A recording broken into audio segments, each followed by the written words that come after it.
The 2022 World Cup is over. Welcome yourselves back to the weekly sports show. Let's talk about what went down between France and Argentina. Subscribe like always, and we'll be back with the Carabao Cup this week. Enjoy. So, he's competed in 5 World Cups. He has come up short 4 times, but finally, Lionel Messi and his Argentinian team pick up the World Cup. Players like Di Maria, Dybala, Lisandro Martinez, the Martinez who plays up top, the Martinez that plays in net, all the other players involved finally helped Messi live out his dream. Credit to all of them. What I will say is, this team was derived off Messi. You look at the France team, yeah, Mbappe was still the main player, but you had players like Griezmann, you had Giroud, you had Tchouaméni, you had Varane, you had Lloris, so many players who were so fundamental. I mean, yesterday Martinez was fantastic in that he truly kept him in it. But and Di Maria first for Argentina scoring a clinical goal. I mean, Messi is fantastic at what he does, one of the greatest, if not the greatest. But yesterday he got a penalty.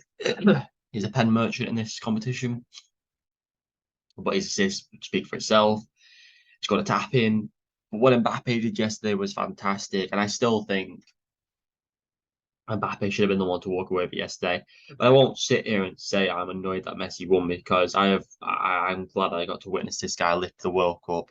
He is one of the greats, and I think in my lifetime I've seen 5 World Cups. I've seen 5 different winners in Italy, Spain, Germany, France, and Argentina.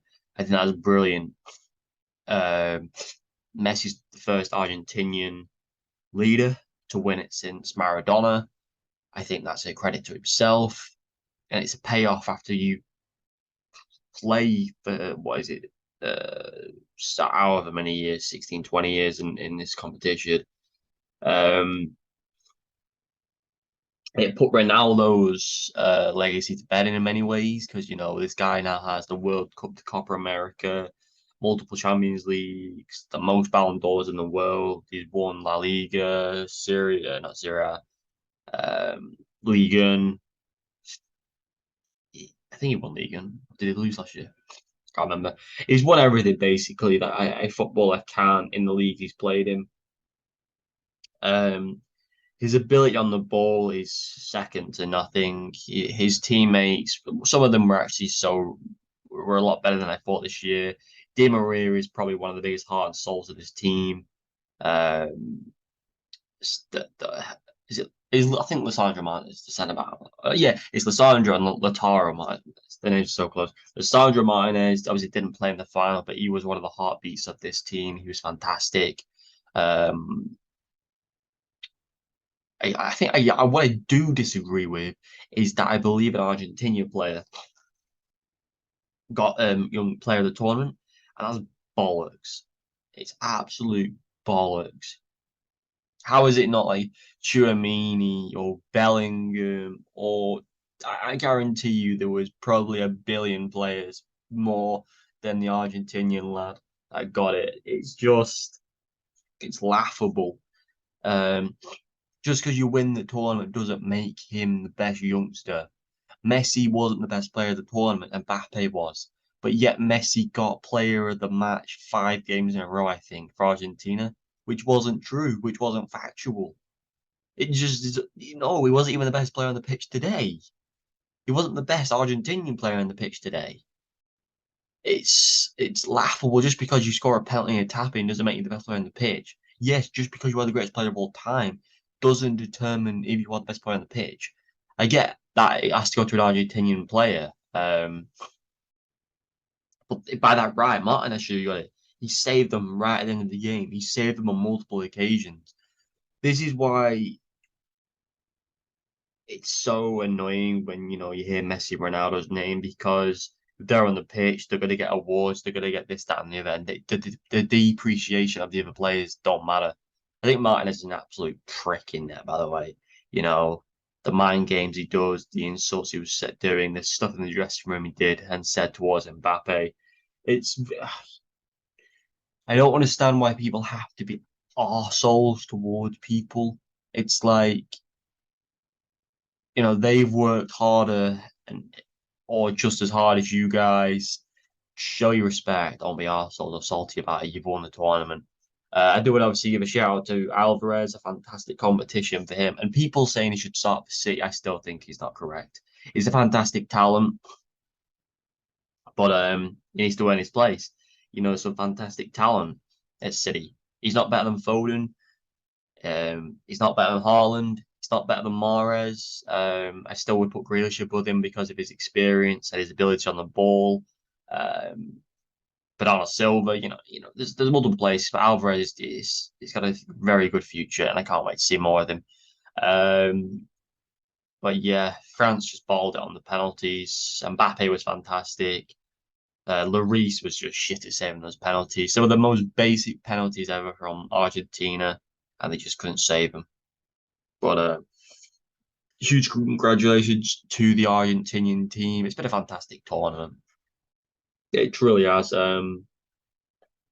What Saudi Arabia did early on, what Japan did, what Korea did. Seeing teams like Spain, Germany, Portugal not live up to the heights. England doing what they usually do and bottle it against the bigger teams. Uh, and yeah, I just think it was a genuinely. By the end, it was straightforward. Argentina and France in the final. Morocco and Croatia did very very well, but obviously couldn't go any further. Yeah, even teams like Australia and stuff, they really surprise people. And I'm glad the World Cup pushes teams like that to do better and better. And I hope we get to see it in the next one. I hope the Euros is better, and we get to see the return of teams like Sweden, Norway, and Italy, whoever qualifies. And I'm just excited for the next tournaments to come. So you guys let me know down below in the comments what you thought about the 2022 World Cup. My favorite team to watch, I'd say, is Saudi Arabia. I think they were so exciting to watch in the first couple of games. The best team in the tournament was France, easily. The best player of the tournament, Mbappe. I don't think it was even close. My opinion for what Mbappe was doing, he was unreal. He was unreal in every game. He was quite an England game, but he still did bits. Messi was poor in a couple of games, especially against Saudi Arabia in the first one. Um, Biggest surprise, I think Japan or Korea. I think them two were the biggest surprise at the tournament. How far they went, or Morocco for that matter. Um, And I think my most enjoyable player to watch was Giroud. I just love that player. I love him so much. What he's done at Arsenal, Chelsea, Milan, and what he does for France is just unbelievable. And I thought there was a huge amount of disrespect about people saying Benzema should be called up, and I think it was a disgrace. It's he had no right being in that team. He was injured. It'd be the same for if Madison came on in the round of 16. It's like, no, you've been injured. Why should you play? So that's just how I think it should be. And ultimately, France did fall short in the end. But it was Mbappe's pure ability to keep going. You know, Colo and Thuram did bits, but not enough. I don't think they're strong enough at the moment. I think they may be better at the next one. But we'll have to wait and see because Giroud is getting older, Benzema's getting older, and you can't rely on those players forever. So we'll have to wait and see. Messi has said he will be sticking around for a little bit longer. Probably not see him at the next World Cup. But never say never. And that is it for now. See you in the next episode. Subscribe and like. Goodbye.